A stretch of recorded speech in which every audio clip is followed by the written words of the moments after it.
All right, we got our hand placement right. We've got our mouth placement on the call properly. Now let's talk about putting the first breath of air into the call. What we want to do with our tongue placement, we're going to just briefly touch on tongue placement right now, and then we'll talk about it more here in a little bit. But to get started, just to put the first breath into the call, what you want to do is you want to take the tip of your tongue and anchor it behind your bottom teeth, right where your teeth and gum line meet.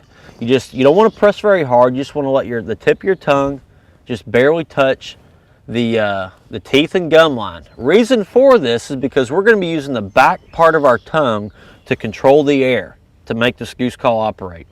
So putting the first breath of the air into the call, take the tip of your tongue behind your bottom teeth, and I want you to take a deep breath and let it out slowly without the call to get us started. So go.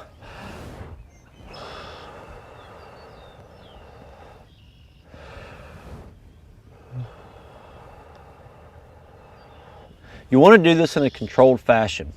So what I want you to do first is take the call, put it up to your mouth, and I want you to take a deep breath, and I want you to pull a full breath of air through the call, but don't let the call make a sound, okay?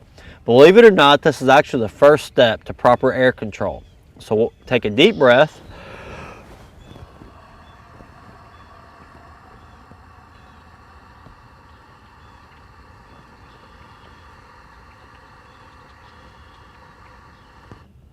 And one full breath through the call.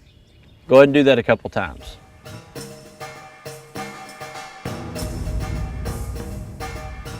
All right, now that we put air through the call, and you feel really weird because you're putting air into the call and the call's not making a sound, what we want to do now is we're going to take a deep breath, and we're going to put one full breath of air into the call, and we want the call to barely make a sound. Now remember, we're not looking for any type of goose tone here. We just want that reed to barely vibrate.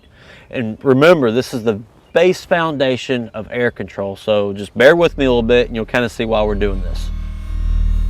What we want to do when we put that breath into the call, we want to go for about 5 seconds where the call is not making a sound. We're just putting the air through the call, and we slowly want to increase that air pressure. As we slowly increase that air pressure, we want to basically get to where the call is barely making a sound. Remember, we're not looking for any type of goose tone here. We just want that reed to vibrate because we want to feel this call operate. This is ground zero, step one to proper air control. And by us doing this little step right here, even though we're not making any goose tones, it might be a little boring, this is what's going to set the foundation for learning to blow the goose call, and we're going to learn a lot quicker if we get this down the first time.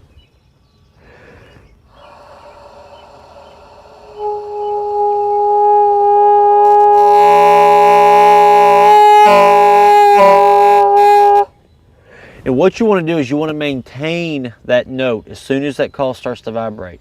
Now what you want to do is you want to ease. The idea behind this is to ease in from no sound into a sound. Let's try it again.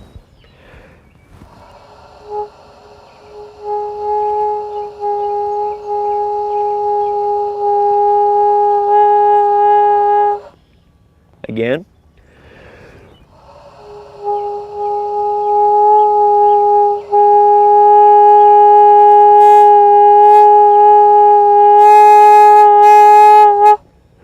Now what's the idea behind that is as soon as you hit that tone, you want to maintain that tone. You don't want it to start and stop. If you noticed, I kind of start and stopped a little bit there, and that's because I'm out of practice. But the idea is to hit that tone as consistent as possible and stay on that tone for as long as possible in one full breath. So let's do that several more times just to make sure we got that down.